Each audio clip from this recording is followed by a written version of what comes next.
KHD, segitiga resolusi, bagaimana membawa siswa untuk berubah dalam proses pembelajaran dalam skenario pembelajaran yang saya buat.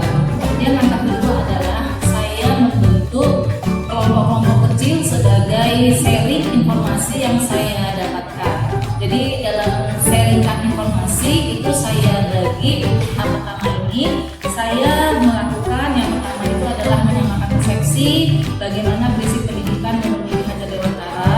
Kemudian yang kedua saya menginformasikan bagaimana pentingnya mengajak siswa dan guru sendiri membuat image buruk yang dituangkan dalam bentuk bagja. Kemudian yang ketiga adalah bagaimana guru harus membentuk budaya-budaya positif kesepakatan kelas yang dituangkan dalam segitiga restitusi jika ada pelanggaran pendisiplinan dan kesepakatan yang sudah dibuat.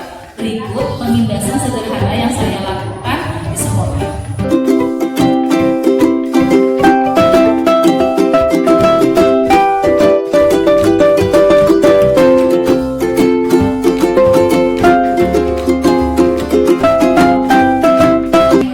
Selamat siang, Assalamualaikum warahmatullahi wabarakatuh. Waalaikumsalam warahmatullahi wabarakatuh.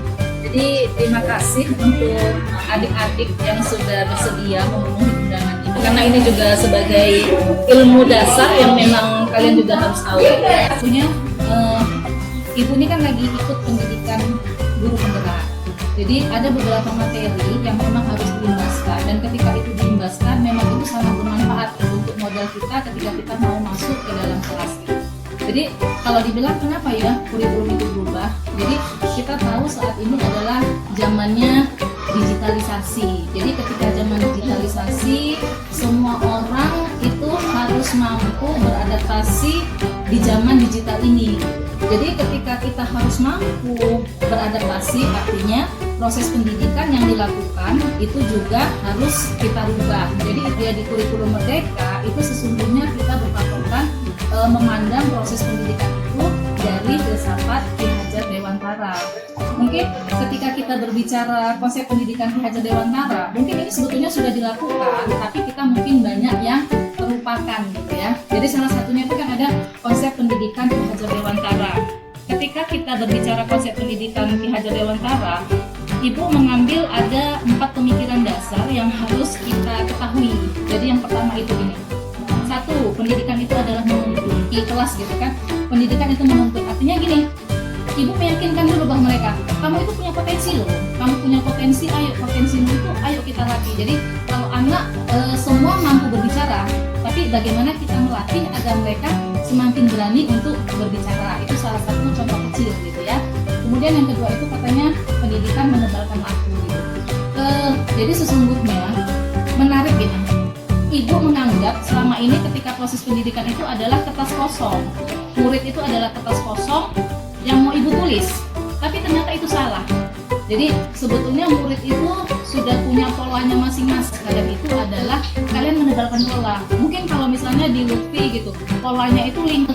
Anak itu semua mengenal digitalisasi gitu kan. Jadi ketika kita menebalkan laku anak, kita juga harus menebalkan karakter yang bagaimana sih yang kita tanamkan. Paling tidak karena kita ini adalah bangsa Indonesia, berarti karakter yang harus kita lakukan itu adalah karakter yang berkaitan dengan profil pelajar Pancasila. Jadi mungkin kalau selama ini kita bertanya, sebetulnya pelajar berprofil Pancasila itu apa gitu. Jadi ketika kalian nanti terjun ke lapangan, mungkin itu yang harus kalian ketahui itu adalah 1, kalian harus bisa menanamkan kepada anak itu bagaimana dia bisa mengenal kebinekaan, bagaimana dia bisa mengenal perbedaan, bagaimana dia bisa menerima perbedaan, agar partikularisme itu tidak ada di diri anak. Pastinya orang berilmu tak beriman pun percuma gitu kan. Jadi kita harus menanamkan keimanan di dalam diri anak. Kemudian yang ketiga, gotong royong. Ibaratnya kalau gotong royong ini kita harus mengajak anak mereka mampu berkolaborasi dengan lingkungannya. Kemudian yang keempat itu mandiri. Berarti kalau mandiri ini artinya murid bisa percaya diri, murid bisa mengeksplor dirinya, tugas guru hanya sebagai fasilitator. Kemudian adanya nalar kritis.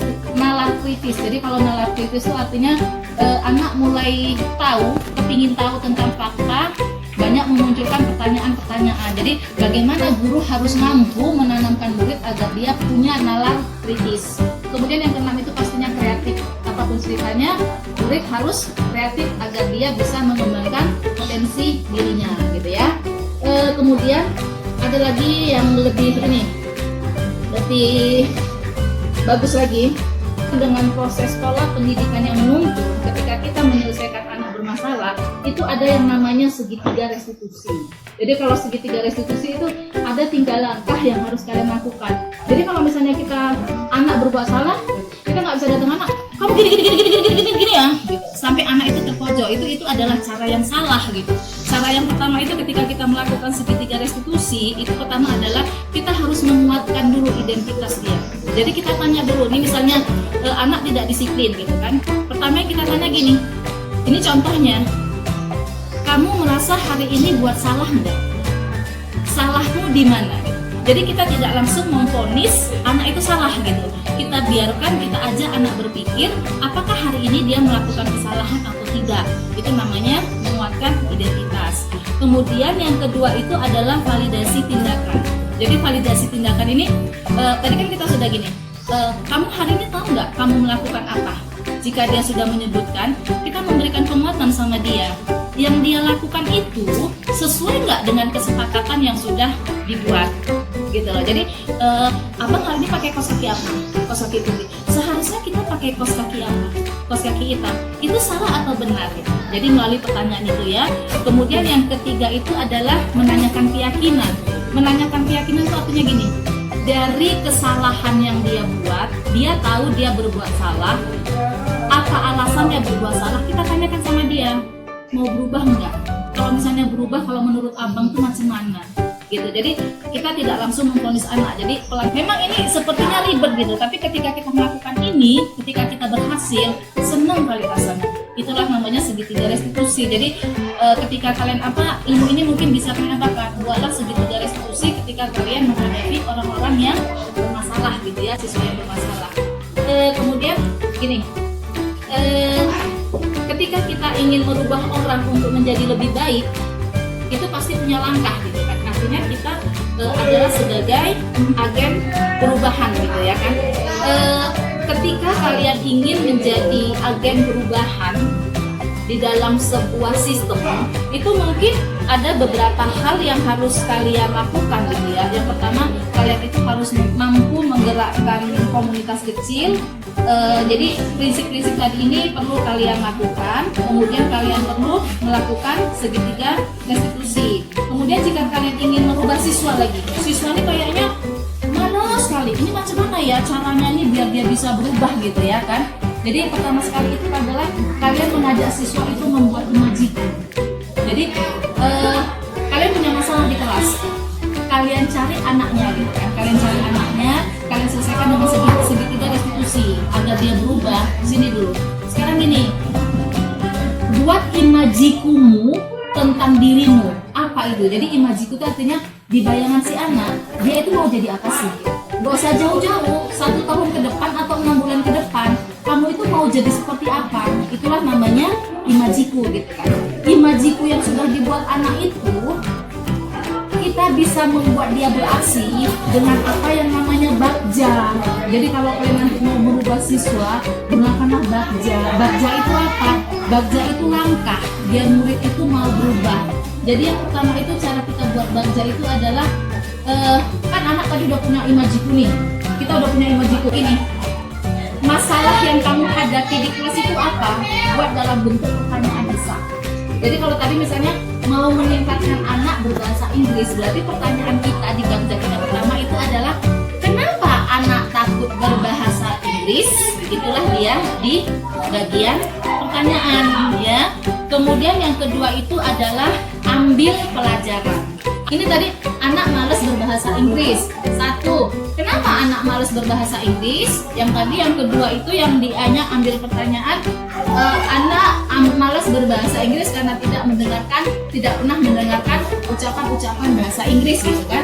Ini yang ketiga ini adalah gali mimpi. Gali mimpi ini kamu kepingin anak pandai berbahasa Inggris gitu kan. Nah kemudian ini kan atur eksekusi. Kenapa anak malas berbahasa Inggris, anak nggak pernah ngomong bahasa, anak nggak pernah mendengar di telinganya itu hal-hal yang berkaitan dengan bahasa Inggris gitu kan. Kemudian tadi yang ketiga, kepingin kita anak itu lancar berbahasa Inggris gitu kan. Nah kemudian yang keempat itu tadi dari mimpi. Yang kelima, aktor eksekusi. Kamu kan jadi guru, anak biar pandai bahasa Inggris macam mana ya? Oh anak sekarang hobi nyanyi gitu kan. Ya, kamu putarlah laguan berbahasa Inggris. Kemudian yang terakhir ada yang namanya budaya positif. Jadi budaya positif itu gini, sekolah punya kesepakatan gitu kan.